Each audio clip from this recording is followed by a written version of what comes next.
Greetings, citizens of the internet! You can call me Nitro Indigo, and welcome to the 5th riveting instalment of Do Judge a Game by its Cover, where I share my opinions on video game box arts. Why are the USK's logos so huge?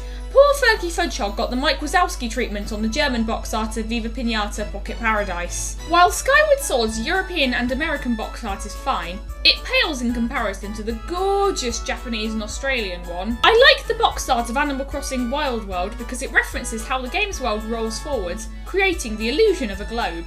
Why is it called Wild World though? There's nothing particularly wild about the game. Is this a euphemism for the internet? The Japanese title translates to Coming Together Animal Crossing, which makes a lot more sense. I don't like how the globe is split up, though. The artwork on the front of the Japanese Ever Oasis box art is used on the reverse of the international versions, while the artwork on the reverse of the Japanese box art is used on the front of the international versions.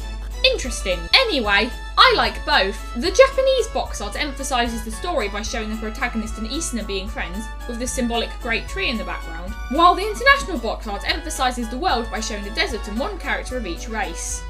In a previous video, one of the things I praised about the box art of Pokémon Soul Silver was the rainbow swirl.